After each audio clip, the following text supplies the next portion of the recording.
todos lo usábamos con mucha asiduidad, pero ahora lo pusimos en el programa y estamos recibiendo WhatsApp casi exclusivamente y siguen llegando durante el día y la gente se empieza a conectar y a comunicar y tenemos una manera mucho más franca de recibir la inquietud de los televidentes.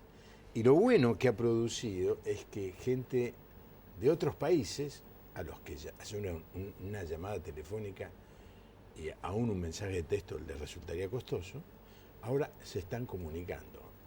Así que ojalá que en esta noche nos anime algún televidente del extranjero, cuando digo extranjero, fuera de la República Argentina, y nos diga, bueno, que está viendo el programa y que está reaccionando a la propuesta que hacemos cada noche. Mi invitado es un habitual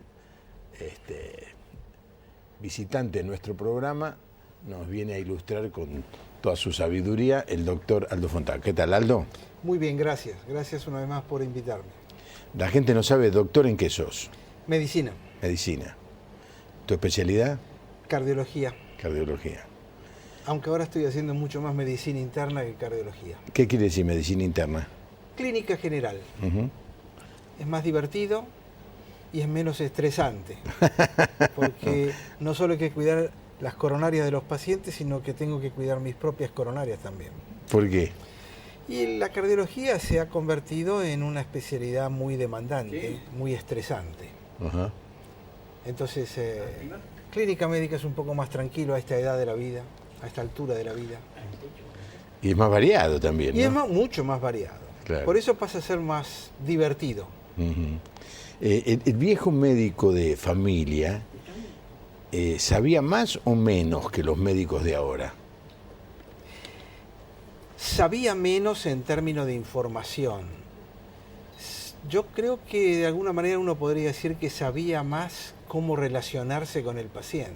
Ajá. Es decir, el 50% de la acción terapéutica es la relación con el médico, no es el medicamento, es la relación con el médico. Si el médico te produce confianza, vos empezás a curarte antes de ir a la farmacia. Exactamente. Fíjate vos que todas las drogas que se prueban se testean contra una droga o una pastillita del mismo color, de la misma forma, pero que tiene talco. Entonces, las que pruebas, le dicen placebo. Que es un placebo. Entonces se hacen doble ciegos y ni el médico ni el paciente sabe que está tomando. ¿Por qué? Porque el efecto placebo del medicamento que te doy, y si se lo da un médico en el cual confía, puede llegar a porcentajes de curaciones muy altos, sin que haya droga alguna. Mirá vos. Por eso es tan difícil a veces discernir si un medicamento es bueno, sobre todo cuando el medicamento actúa a muy largo plazo. Entonces necesita pasar muchos años para que se pueda diferenciar entre el efecto placebo y un efecto real del medicamento. Ahora, puede ser, me meto en un tema que no va a ser el tema de la noche, pero puede ser que en una, no sé cómo le dicen cuando están las pastillitas, ¿En un blister? En un blister. Por ejemplo, yo tomo un medicamento por la presión, todas las noches, 10 miligramos debe ser, de Lotrial. ¿Esos son todos Lotrial o hay algún placebo? La droguería intercala placebo, o sea, es decir, talco. No, teóricamente son todas drogas. Todas drogas. Placebo se coloca cuando uno está haciendo un experimento. Un trabajo para demostrar que un medicamento es útil o no. ¿Vos hiciste experimentos de eso o no? Sí, yo estuve trabajando casi 2 años en el Instituto de Investigaciones Cardiológicas, pero yo hacía investigación básica con una cepa de ratas que se creó allá por la década del 40 y fue la primera y única cepa de ratas hipertensas. Es decir, de alguna manera el laboratorio estaba relacionado con los grandes investigadores y premios Nobel argentinos. El doctor Hussey, el doctor Leloir, estaba Tacchini. Y justamente en estas ratas es donde se logró Todas las ratas son hipertensas de esa cepa. Entonces uno puede hacer una cantidad de experimentos para probar drogas, para ver mecanismos de acción, etcétera. Claro, pero no le daban placebo, porque la droga no reacciona al placebo. Sí, porque a la rata a veces había que inyectarle determinada droga, pero a un lote de ratas uno tenía que inyectarle nada más que suero fisiológico, a ver si había alguna diferencia de respuesta. Qué cosa, la investigación es algo interesante. De todas maneras, al ir uno al médico, yo soy un paciente, yo voy al médico y espero que me recete una medicina que ya está probada. Vos decís, hay pruebas. Hay de todo. Hay de todo. Hay de todo. En primer lugar, el médico puede recetar medicamentos. Hay una tendencia a veces a recetar el último que ha salido, con lo cual no hay demasiado tiempo de experimentación. Yo en lo personal prefiero utilizar drogas que están probadas ya hace una cantidad de años. No me meto con el medicamento último que salió, porque me parece que eso hoy en día está muy sometido a las leyes del marketing. Entonces generalmente son muy caros y no necesariamente son mejores. Y lo otro que puede ocurrir es toda esta ley de genéricos que ha habido, que sería muy bueno si los genéricos tuvieran lo que dicen que tienen, pero es muy difícil estar seguro a veces que el genérico tiene lo que tiene. En Estados Unidos el control es permanente. En la Argentina yo no sé hasta qué punto el control se mantiene sobre los medicamentos genéricos. Entonces a veces uno tiene que manejarse con un laboratorio confiable, en lo cual hay toda una discusión, porque muchos dicen, y ahí es donde el laboratorio y el médico tienen un arreglo económico, y no es tan así necesariamente la ecuación, ¿no? Por eso te digo, hay de todo. Y hay médicos que deliberadamente dan nada y utilizan un enorme efecto placebo a través de la consulta.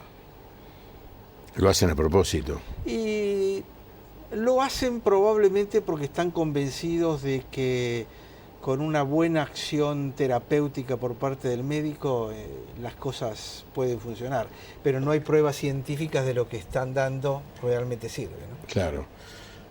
Me acuerdo hace muchos años, yo era profesor de matemáticas, o sea que el año que viene van a ser 40 años que dejé de ser profesor, así que te estábamos hablando, 45 años atrás, llamé al padre de un alumno. Era uno de estos pibes inteligentes, pero muy travieso. Entonces lo llamé y se me sentó, me miró, dice, mire, no me diga nada, pero usted tiene razón, me dice. Dice, yo sé cómo es mi hijo. La verdad es que estoy contentísimo con esta escuela. Rétenlo todo. Bueno, hacía 5 minutos no teníamos más nada que hablar. Eso pasaba hace 40 años. Sí, hace 40 años. Hoy te pegan. Entonces me empezó a contar que él era médico pediatra en el barrio. Entonces dice, yo tengo algunas cosas que ya he aprendido. Por ejemplo, si viene la mamá con el bebé, yo no hablo con la mamá, hablo con la madre. Porque en definitiva la chica que no sabe nada le va a hacer caso a la madre. O sea, yo no hablo con la verdadera madre, hablo con la abuela. Por otro lado, yo me doy cuenta, dice, está paspado. Esto se soluciona con un poquito de bicarbonato. Pero si yo le digo bicarbonato, salen y dicen, este es un viejo, no sabe nada. No, le tengo que dar polvito, pastillita, todo, recetar. ¿Por qué? Porque si no, no tengo el consultorio lleno y yo para mantener a toda mi familia necesito consultorio lleno. Entonces, me mostró una realidad de la consulta médica que yo no conocía, porque yo en esa época tenía nene chiquito y iba al pediatra. Y es cierto, cuando el pediatra decía, no, se le va a pasar, mi señora salía y decía, pues no sabe nada. Sí, ¿Es así? sigue ocurriendo todavía, si vienen con una bronquitis viral y uno le dice, no tome antibiótico porque no está indicado y va a generar resistencia. y muchas veces van a consultar a otro para que le dé el antibiótico o lo piden en la farmacia directamente. Directamente. Bueno, otro día hablamos de la automedicación, pero no era el tema que quiero charlar con Aldo Fontabo. Aldo ha sido y es todavía una persona que entrena líderes. Se ha especializado en otra vertiente, en otra etapa de su vida al tema del entrenamiento de líderes. Y la verdad es que las iglesias desesperadamente necesitamos entrenar líderes. El gobierno necesita entrenar líderes, la sociedad necesita entrenar líderes. Y lo que uno ve es que hay muchísima gente con un gran potencial que no quiere responsabilidad. Hoy está él, sálvate vos, no malgastes los talentos, dones, recursos que tenés en otros, ponételos todos encima.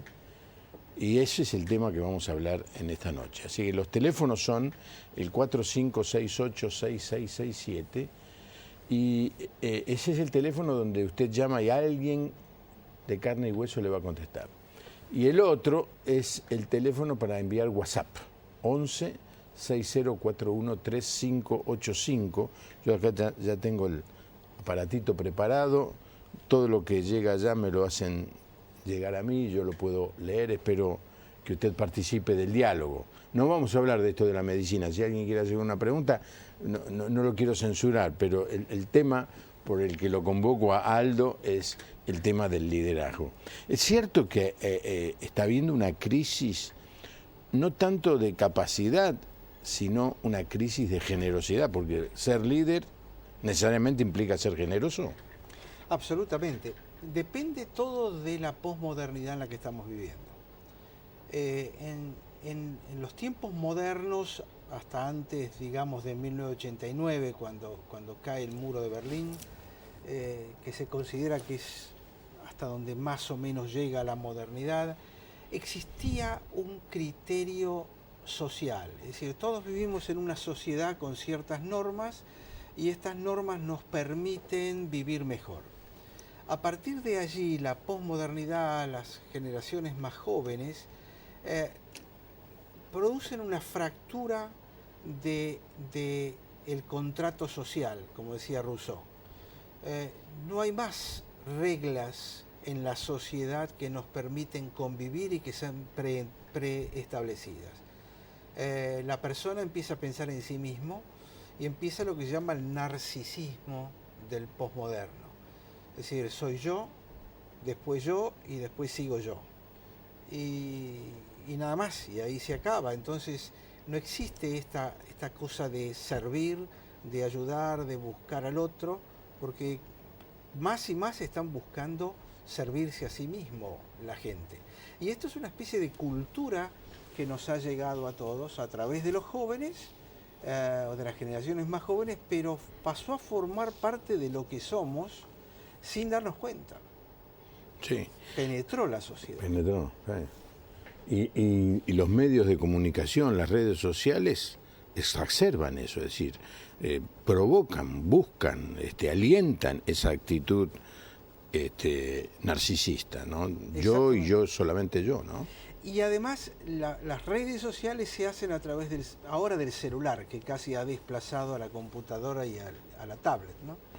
Pero se genera una cosa muy increíble, porque a través de esos métodos uno parece que estuviera hipercomunicado con todo y con todos. Y tiene una enorme cantidad de conexiones, pero en el cara a cara no existe.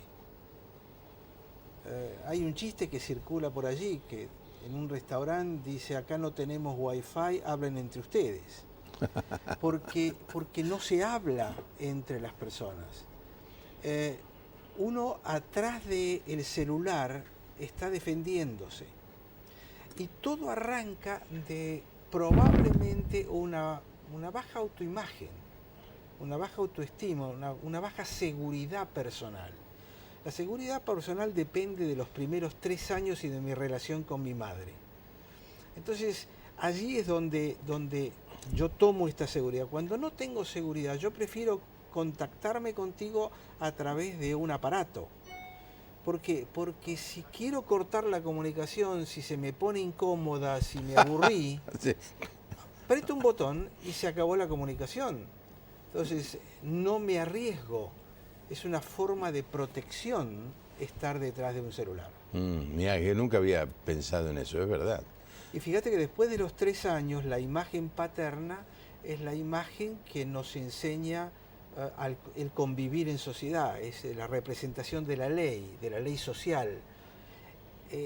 Yo me acuerdo que cuando en la década del 90 yo daba clases de liderazgo allá en Estados Unidos y mostraba estadísticas que decían para el 2010 el 70% de los chicos va a ser monoparental, es decir, va a tener un solo padre.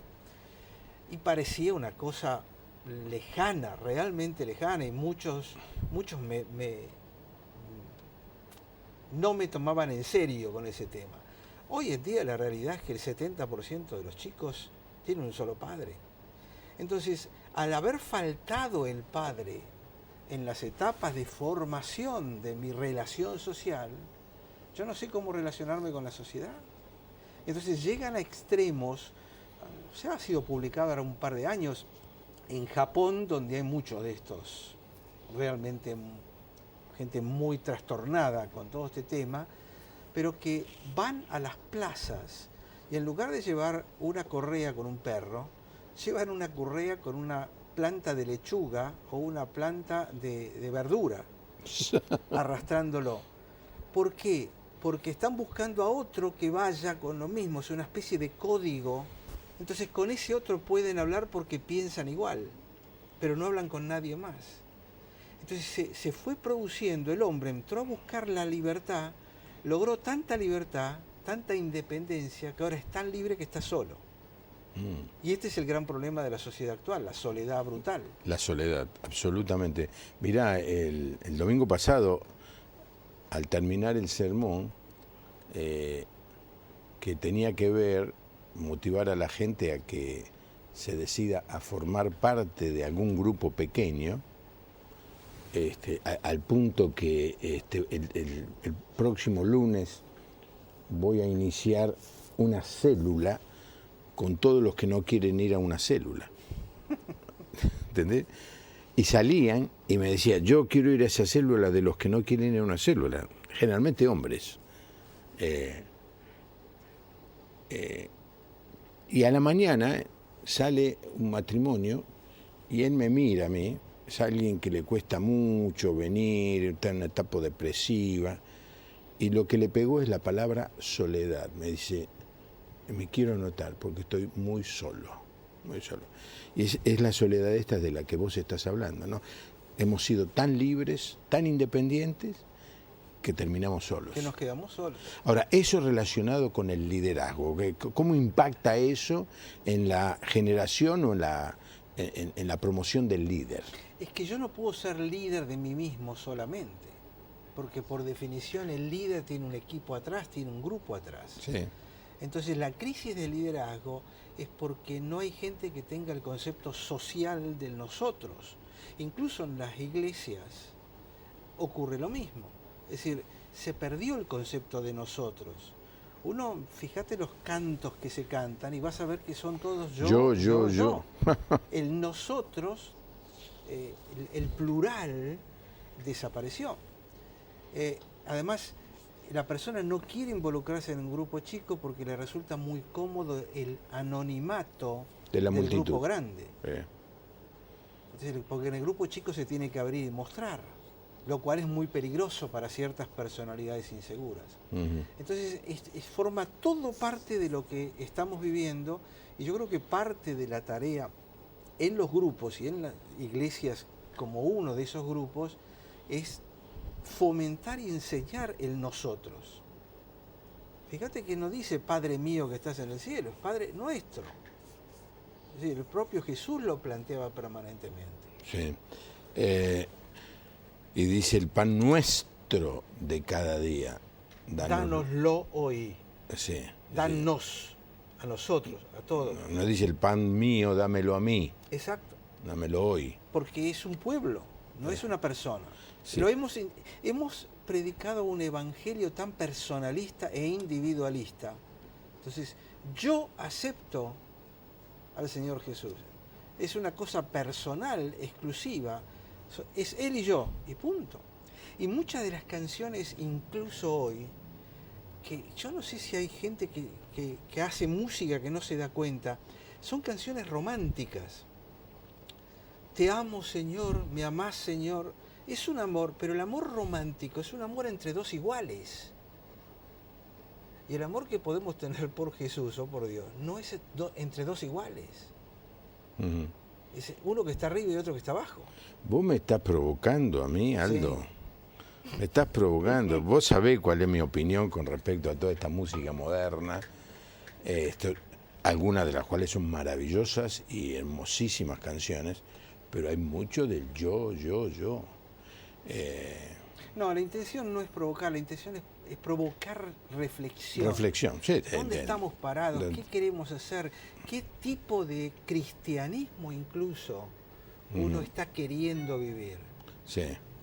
¿Yo con Dios o nosotros como comunidad? Sí. El último de los apóstoles, posiblemente, Juan, ya era muy viejito y cuando escribió las últimas 3 cartas, Juan vivía en Éfeso, hasta que el emperador Domiciano lo exiló en la isla de Patmos. Qué hermosa isla, es como un 8, tiene la forma de un 8, unas bahías. La verdad que sí, me exilan ahí, levanto la mano, me voy a una isla griega, aunque está más cerca de Turquía que de Grecia. Y ahí estuvo. Pero la gran prédica de Juan era el amor a Dios y a los hermanos. Dice, ¿cómo podés decir que amás a Dios, al que no ves, si no amás a tu hermano, al que ves? Y ese hermano elimina el yo y ahora, si yo tengo a alguien al lado, ya no soy yo, ahora somos 2, 3, 5, ¿no? Y esto está, vos que estudias mucho el tema del liderazgo, ¿esto está afectando mucho el deseo de la gente de ser líder? Sí, y de formar parte de un equipo. Porque en todo caso mucha gente quiere formar parte de un equipo siendo el líder. Entonces hay mucha pelea de liderazgo. Pero este individualismo al que nos lleva a la sociedad. Ojo, la iglesia está representando lo que pasa en la sociedad. Absolutamente. No es que la iglesia lo esté inventando. El problema es que no nos damos cuenta que la sociedad nos va invadiendo con su cultura y va transformando las bases del cristianismo, que para mí es lo más grave de todo. Porque las bases del cristianismo es crear ese nosotros. Y creo que el liderazgo cristiano tiene como finalidad formar el nosotros. Y el nosotros no significa yo mando y ustedes obedecen. Significa un equipo de trabajo donde todos son iguales pero cumplen diferentes roles. Y no hay un rol que sea tremendamente más importante que el otro. Porque el equipo no existe si todos esos roles no se cumplen. Ahora ya que me provocaste hace un rato, ahora te voy a provocar yo a vos. ¿Y qué de este auge en el liderazgo de los títulos? Empecemos con siervo, diácono, líder, pastor, superintendente, profeta, apóstol, arcángel. Es como que hay un auge de la autotitulación. El narcisismo llevado al extremo. Es decir, cada uno quiere tener un título más importante. Incluso yo estuve en Filipinas, Davao, en el sur de Filipinas, y desde allí hay una iglesia que tiene unos 2000 miembros. Van los domingos, se visten totalmente de blanco, todos ellos, el pastor también, tienen dos ¿Pantalón blanco? Sí, pantalón, camisa, saco blanco, Ah. corbata blanca, Ay, ay, ay. todos vestidos exactamente igual. Tienen 3 o 4 canales de televisión y tienen misiones en un montón de países del mundo. Y en el centro, la transmisión de la televisión empieza con algo que tiene en el cielo raso, una cosa redonda allá arriba, donde dice el nombre del pastor de esa iglesia, y después en el otro sector de la otra mitad dice The Appointed Son of God, el Hijo de Dios elegido. El apuntado, sí. El elegido, el elegido, Hijo de Dios. ¿Por qué? Porque la prédica de este hombre dice que Cristo era Cristo nada más. Cuando se muere, Él asciende a los cielos y se transforma en el Padre. Entonces, como ahora Él es el Padre, no hay hijo. Y entonces el Padre tiene que nombrar un nuevo hijo sobre la tierra y la casualidad dio que recayó en Él. Mira vos. Así que ese sería todavía un poco más alto que Arcángel. Sí. Es una especie de locura por el título, por ser diferente. Yo lo he dicho en una charla que grabé, que creo que no la van a transmitir, no voy a decir qué grupo es el que me pidió la charla. Yo creo que es baja autoestima. Sí. Entonces, como tenés baja autoestima, vos necesitas ponerte un título. No ganártelo ni que no, ponértelo vos, un título. ¿Para qué? Para que vos te sientas más importante por el ancho de la tarjeta, ¿viste? Sí. Yo creo que hay mucho de eso. Doctor se hace, señor se nace. Y yo creo que cuando no tienen la autoestima de sentirse señor, entonces necesitan buscar todos estos títulos. Y los daños, uno que ha viajado un poco por Centroamérica y por el norte de Sudamérica, casi en cualquier ciudad que vayas, vas a escuchar iglesias que han sido destruidas por todos estos autotitulados algo. Yo vengo ahora, en Semana Santa estuve en Ecuador, en 2 iglesias diferentes, haciendo una campaña en Semana Santa, otra pre-Semana Santa, y una de esas iglesias tenía 1000 y pico de miembros, quedaron 200, justamente porque hay uno de estos autotitulados en Miami que tiene un ministerio internacional al cual tienen que pasarle un porcentaje, por supuesto, pero destruyó la iglesia. He escuchado cosas increíbles.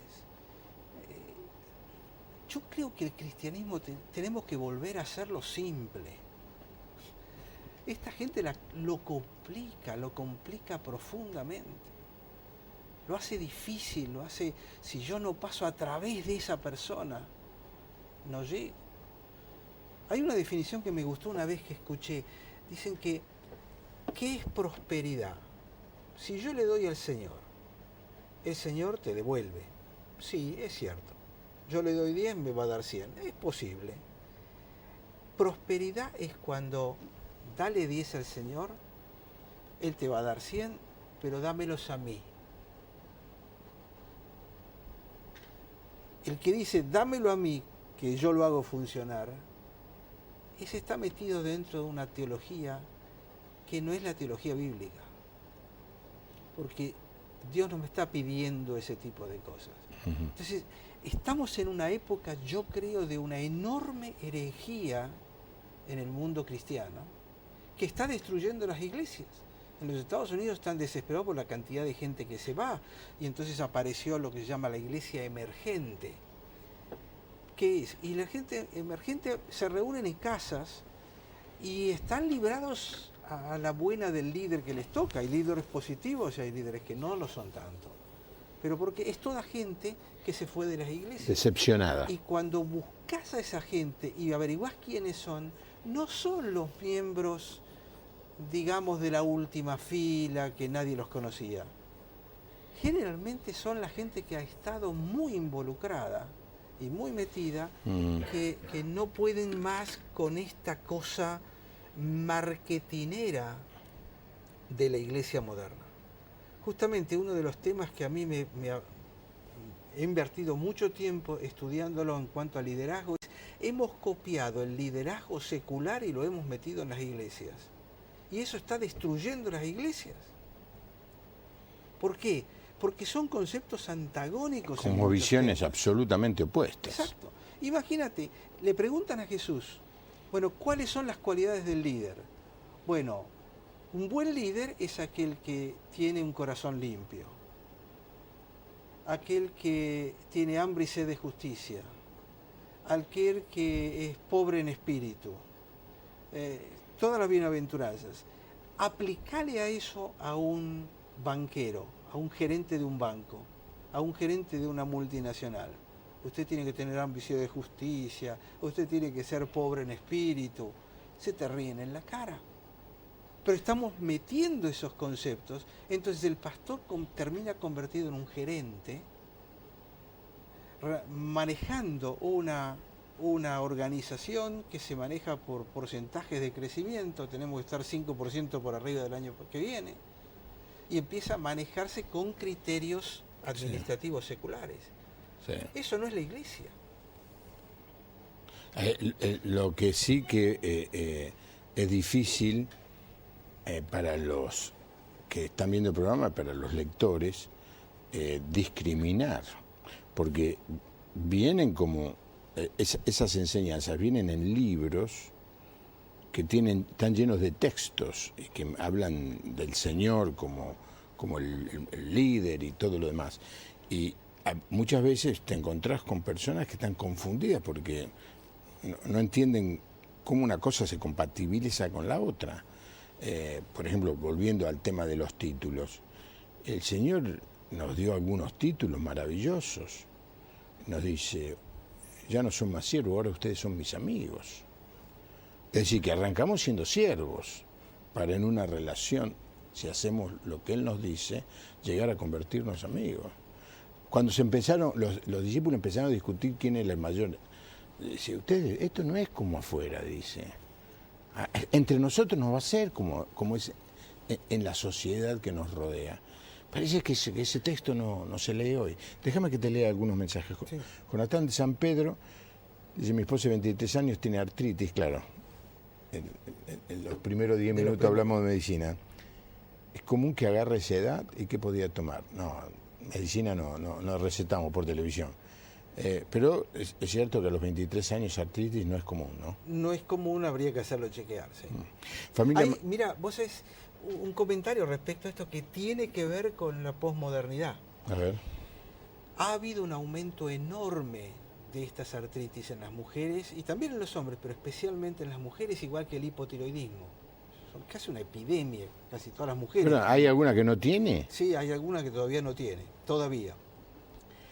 Vos sabés que no se sabe por qué se produce, pero el estrés con el que vivimos, yo no tengo casi ninguna duda, aunque no lo puedo afirmar desde el punto de vista científico, que está relacionado con esto.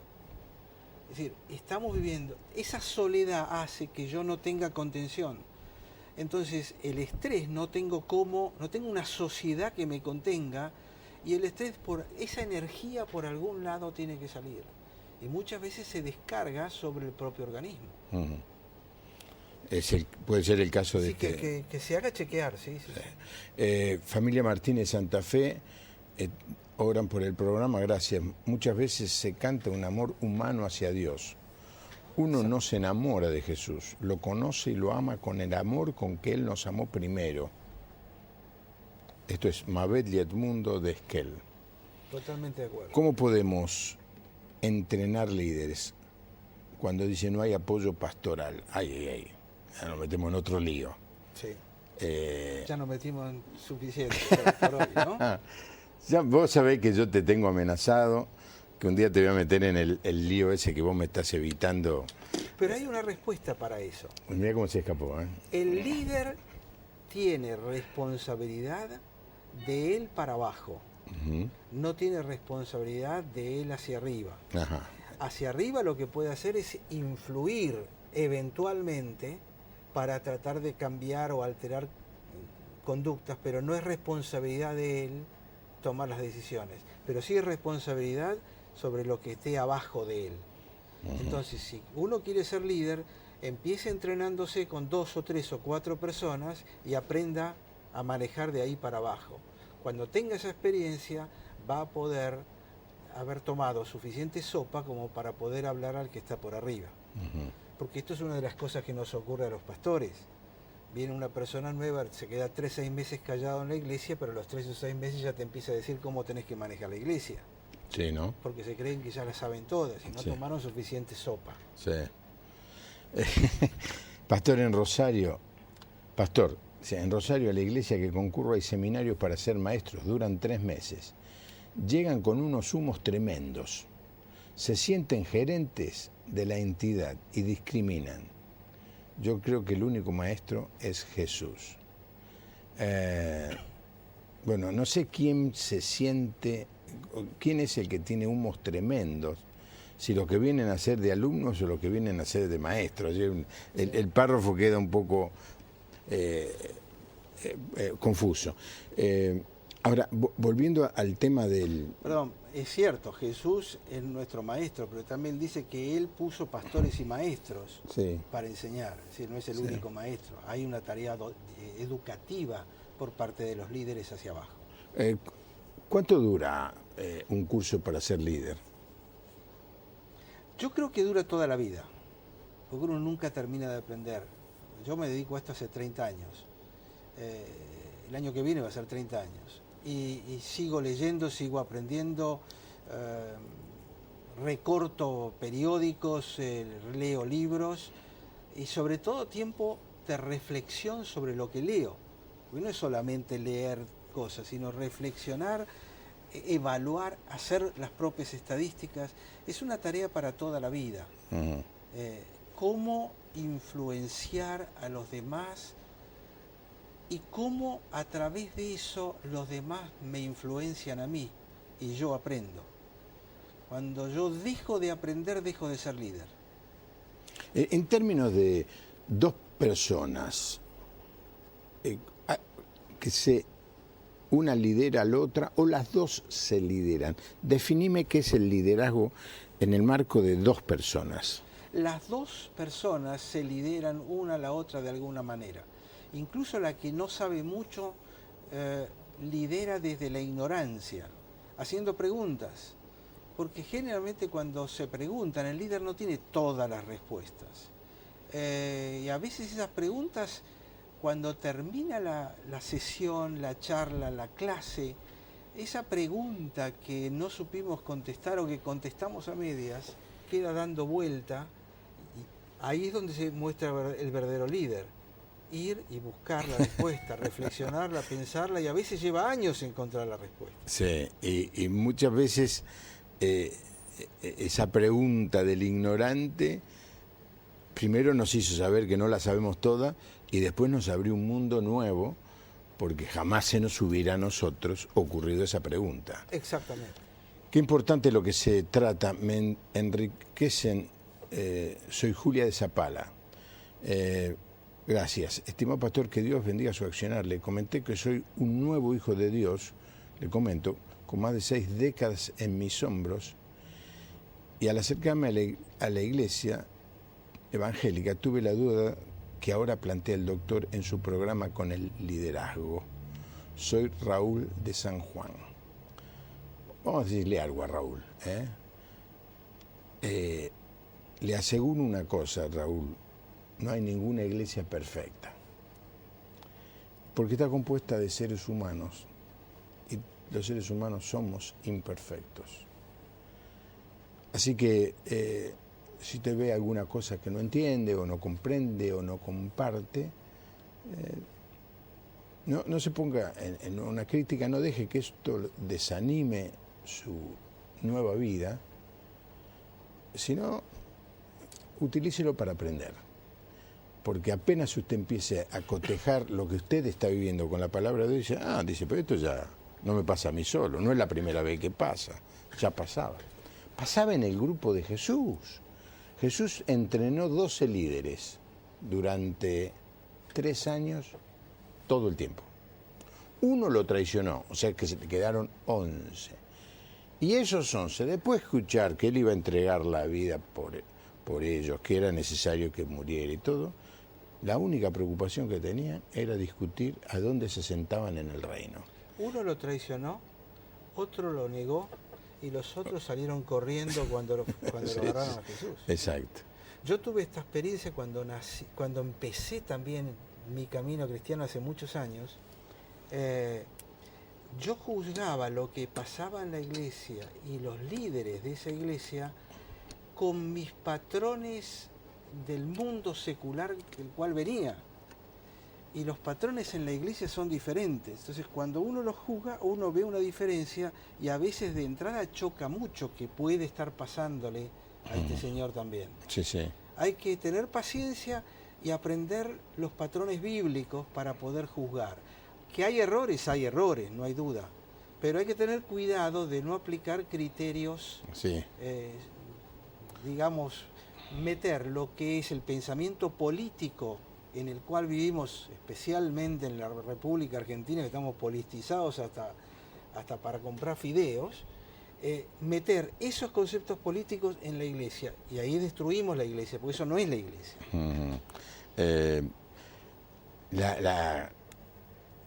Bueno, mejor, el consejo que yo le doy a las personas es que se tomen un tiempo. Uno no aprende esto en una sola clase, lleva tiempo. Y aquellos que quieren ser líderes, el consejo es, empiecen liderando pequeños proyectos. Porque todos quieren ser presidente de la nación y no pudieron ser jefe del consorcio del edificio. Entonces, lo que tenemos que pedir, lo que tenemos que hacer es empezar en lo pequeño. Y es lo que el Señor Jesús le hizo. No los mandó a evangelizar el mundo primero, los mandó de 2 en 2, ir por las aldeas. Y lo que más me enseñó a mí a ser líder es empezar de abajo, liderando pequeños grupitos de niños cuando tenía 14 y 15 años.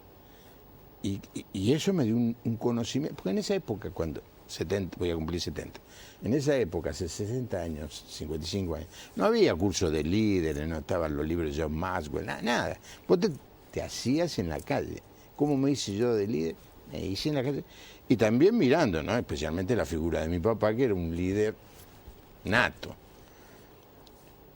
Pero empezando a hacer cosas pequeñas, ¿no? Y es lo que muchas veces nos cuesta, porque te viene uno, quiere liderar, pero quiere lo grande, lo vistoso, lo que la gente aplaude, cuando Dios nos dice que tenemos que empezar a ser fiel en lo poco. Aparte, hay veces que al año, 2 años ya nos consideramos maduros cristianamente. Sí. Yo creo que si los discípulos de Cristo necesitaron 3 años y medio con Cristo, trabajando con ellos todos los días, Full time, más que full time, era full life, porque era vida completa. Sí. Nosotros no podemos estar maduros cristianamente antes de 6 a 8 años. Y hay muchas veces que a los 2 o 3 años ya están buscando posiciones de liderazgo muy altas. Y uno no ha tenido las suficientes experiencias de vida que te den esa madurez que uno necesita para tener el equilibrio, el balance cuando vienen los problemas y las dificultades. Vos sabés que yo siempre digo que mucho de lo que aprendí de líder lo aprendí en el año 1975, en el mes de enero. Se me ocurrió llevar a un contingente de adolescentes, un equipo de fútbol, a Estados Unidos, año 75. Lo que aprendí ese mes me sirve en el día de hoy. A veces hay cursos acelerados. Yo tomé uno de esos. Pastor, pregúntele al doctor cuáles son las cualidades más sobresalientes de un líder. Esto es una pregunta de Diego de Santa Fe. ¿Cuáles son? Yo creo que la número 1 es humildad. Humildad. Pero un líder puede ser humilde? Secularmente no. No. En el mundo cristiano es la condición para ser líder. Porque sin humildad uno no se somete a Dios. Entonces termina siendo un líder en la carne. Y un líder en la carne en la iglesia es peligrosísimo. Yo creo que es la cualidad número uno que hay que trabajarla permanentemente. Siempre digo esto cuando hablo de liderazgo. El principal peligro que tiene el líder es tener éxito. Lo peor que te puede pasar como líder es que tengas éxito. Porque empezás a creértela.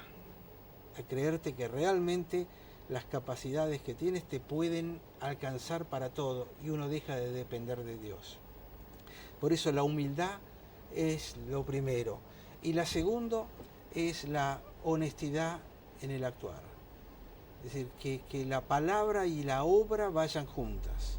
Porque si hay algo de lo cual un líder cristiano no puede volver, es de la pérdida de credibilidad. De la credibilidad.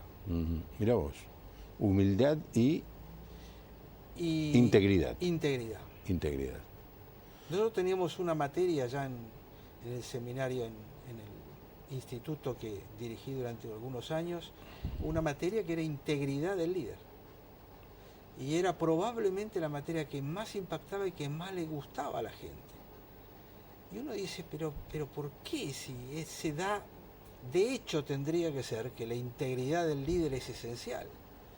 Y sin embargo no es tan así, porque cuando uno empieza a mirar en detalle, uno se da cuenta las faltas de integridad que ha tenido a lo largo del liderazgo. Porque, como decías hace un rato, somos humanos. Pasa siempre. El tema de la integridad a veces se refiere solamente al tema sexual o al tema económico, pero ocupa muchas otras áreas, ¿no? Sí. Muchas otras áreas. Y que yo digo, cada vez que termino el día, tengo que hacerme esta pregunta, Señor, ¿qué hice malo? ¿Qué pensé equivocado? ¿En qué me equivoqué en el día de hoy? Porque la verdad, una muestra de falta de humildad, pero también una de las muestras de que uno no está bien ubicado, bien equilibrado, es tener la soberbia de pensar que es infalible, que no se equivoca nunca, que no comete errores. Y una de las virtudes que está incluida en el tema de la humildad, ¿no? Que vos dijiste, Aldo, una de las es la humildad de decir, no, me equivoqué. Me da una bronca. Incluso cuando dices que yo estoy especializado en el tema de liderazgo, cosa que es cierta, que hace muchísimos años que hago, pero la realidad es que todo lo que yo he dicho no es mío. Yo se lo he robado a alguien más. Lo que pasa es que pasó tanto tiempo que ya ni me acuerdo a quién se lo robé. Claro. Pero son todos conceptos que uno va aprendiendo y retransmitiendo. Lo recibe y lo da, recibe y lo da. No, absolutamente. Por otro lado, yo sé de tu preocupación de que todos los conceptos estén tamizados por la palabra de Dios. Por la palabra de Dios, que es fundamental. Claro. ¿Qué pasa cuando los líderes de una iglesia hablan y predican, pero no hay amor y no se preocupan? Pregunta alguien que no sé quién es. Yo creo que es muy difícil meterse en los zapatos del otro para afirmar que no hay amor o que no se preocupan.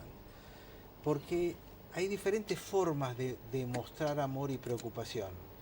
Entonces lo primero que diría es cuidado de no prejuzgar. Cuidado porque es peligroso, porque cuando uno mira la paja en el ojo ajeno, se olvida de la viga en el propio. Entonces, ahora, es cierto que hay ciertos liderazgos que quizá no tienen demasiado amor. Es cierto que ciertos liderazgos hoy en día, y con dolor lo tengo que decir, están más preocupados por el dinero del salario que por cumplir con la tarea que se hace. Yo me acuerdo cuando vinieron a proponerme a mí el tiempo de pastorado que tuve, yo les pedí seguir haciendo medicina.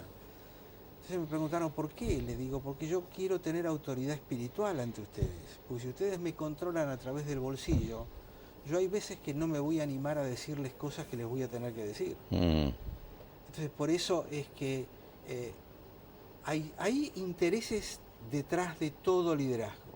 Como dijiste antes, no hay iglesia perfecta, no hay líder perfecto.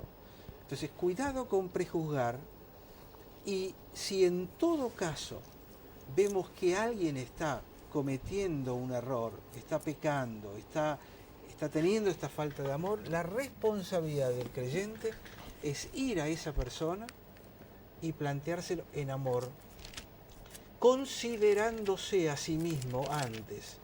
Es decir, mira que los que están fuertes, mira que no caigas, que no entres en debilidad. Entonces, allí es donde hay una oportunidad inmensa para una persona en estas condiciones de ejercer el amor cristiano y de no prejuzgar, no criticar, sino en todo caso tratar de ver si no puede ayudar en esa tarea. Me vino a la mente mientras estabas hablando, Aldo, el texto de Hebreos 13:17. Obedezcan a sus pastores y respétenlos. Ellos cuidan de ustedes porque saben que tienen que rendir cuentas a Dios. Así ellos cuidarán de ustedes con alegría y sin quejarse. De lo contrario, no será provechoso para ustedes. Una de las cosas fáciles en cualquier iglesia es criticar a los líderes, criticar al pastor. Sí. Al pastor lo puso Dios. Sí. Entonces tenés que aguantarlo. Y respetarlo. Y respetarlo. Y obedecerlo. ¿Por qué? Porque ese pastor va a tener que dar cuenta frente a Dios. Te digo que ese versículo, ese versículo a mí, los 10 años que fui pastor, me pesaba sobre los hombros tremendamente. Y todos los días pedía perdón al Señor por las macanas que había hecho, porque yo sabía que algún día iba a tener que dar cuenta de lo bueno que hice y de lo malo que hice. Es una responsabilidad. Por eso es que conociendo esto, es que uno tiene que ir a ayudar a ese líder para que quizás se dé cuenta de que está cometiendo un error. Sí. Pero considerándose a sí mismo. Yo me acuerdo haber cometido ese error con un pastor mío. Pastor que era bastante autoritario, es cierto. Entonces fui y se lo planteé. Yo era nuevito en la fe, tendría unos pocos años. Se lo planteé y le digo, mire, a mí me parece que usted es un poco autoritario. Entonces me dice, bueno, Aldo, venga, siéntese acá. Yo le voy a explicar. Y me contó algunas cosas, no todo de la iglesia. Y me contó todo lo que estaba pasando detrás de bambalinas dentro de la iglesia, esas luchas de poder que hay en toda iglesia. Y yo no terminé de aceptarlo como respuesta, y quedó ahí la conversación, nos seguimos llevando bien, éramos los dos de Racing, así que... Sufridos. Nos consolábamos mutuamente. Claro, sí. Pero cuando llegué al pastorado, que fueron como 25, 30 años después, ahí empecé a entenderlo. Porque me di cuenta las presiones que hay. Y quizá un mensaje para dar a la audiencia es esta. El pastor es una persona que tiene una carga tremenda que ningún miembro de la iglesia tiene idea. No tiene idea. De lo que significa. No tiene idea. La carga que se lleva... yo prefiero ser médico 10 veces antes que pastor. ¿Por qué? Porque el paciente viene y te dice, gracias doctor, ando mejor. Te paga. Una pastillita, aparte te paga. Al pastor le van con todas las malas noticias siempre. Se lo llama porque se murió alguien, porque se peleó, porque tiene una dificultad. Lo trae. Y peor que el puesto del pastor es la esposa del pastor. No. Mi esposa dice, es como un chicle. Te tiran en la boca todo el día, te mascan todo el día, ni te escupan ni te tragan. La esposa del pastor es peor. Pero el pastor tiene una carga tan tremenda que el miembro de la iglesia que no ha pasado por esa experiencia no la puede entender. Por eso es que hay que ayudarlo al pastor y sostenerlo, porque el pastor no tiene a quién ir, no puede ir a un miembro de la iglesia y decir, mira, vengo a hablar con vos de los problemas que tengo. No puede. En todo caso podrá buscar a otro pastor, y generalmente que sea de otra denominación. Pero aún así es muy difícil. Entonces, amen a sus pastores, porque tienen una carga tremenda. Y sí, a lo mejor algunos están metiendo la pata y haciendo cosas incorrectas, y no son todos los grandes líderes que deberían ser, pero están haciendo lo que pueden y tienen que dar cuenta a Dios. Uh-huh. Tremendo, ese texto es, no iba a decir mortal, no, es un texto fuerte. Vamos a tener que rendir cuenta. A veces cuando tengo como pastor que tomar alguna decisión, especialmente con el tema de la gente que viene separada, divorciada, me quedo varios días preguntándome, ¿hago bien? ¿Hice bien? Porque voy a tener que rendir cuenta. La última pregunta, y me lo tenés que decir en un par de minutos. ¿Cuál es el peor error de un líder? Ana de Santa Fe. El peor líder el peor error de un líder es confiar en sus propias fuerzas. De un líder cristiano. Un líder cristiano. Es confiar en sus propias fuerzas. Cuando empieza a hacerlo es cuando se empieza a alejar de Dios, y cuando te alejas de Dios, no es que Dios te suelta la mano, vos te soltaste de la mano de Él. Sí. Y entonces quedás a la intemperie de la tormenta. Uh-huh. Entonces el peor error es la soberbia, que es lo contrario de la humildad. Claro. Son dos valores que van contrapuestos. Es decir, cuanto más uno desarrolle la humildad, mejor líder va a ser. Cuanto más desarrolle la soberbia, peor líder va a ser, aunque el mundo lo va a mirar como un gran líder. Porque en su soberbia va a aparentar ser un gran líder y va a poder incluso tener mucho éxito. Y cuanto más éxito tiene, más se la va a creer, más soberbio se va a poner, más se va a separar de Dios, y al tiempo va a querer decirle a Dios cómo Dios debería manejar la iglesia. Sí, gracias, Aldo. Un gusto. ¿Vos vas a dar clase, recibís invitaciones para ir a dar clase de liderazgo, este tipo de cosas? Sí, de hecho, regularmente estoy haciendo eso, con todo gusto. Bueno, así que yo lo recomiendo. Lo que pasa es que no sé si recomendarlo por televisión, pero acabamos de hablar antes de empezar el programa, me llaman a mí para que vaya a dar clases de liderazgo, y yo puedo hablar del liderazgo, pero no de una manera estructurada, organizada, pensada, estudiada como Aldo. Así que lo recomiendo a él. Y gracias a Dios muchas veces me reemplazan y me pongo tan contento. Así que si usted quiere invitarlo,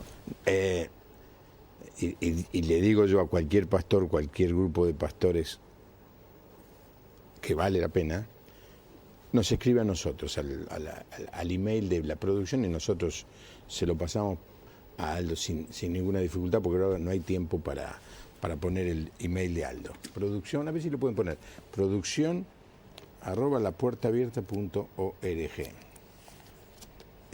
Asegúrese de ir todos los fines de semana a un lugar donde enseñen la palabra de Dios. Y una de las razones por la que hemos estado comentando que hay desviaciones, énfasis equivocado, personalismos, es porque se ha dejado de enseñar la palabra de Dios. Este es el modelo, esta es la guía de ruta, esta es la carta de amor, este es el manual del fabricante. Esto es Dios hablándonos. Espero que le haya gustado el programa, y nos encontramos aquí como cada noche a las 10 desde Buenos Aires, La Puerta Abierta para Canal Luz.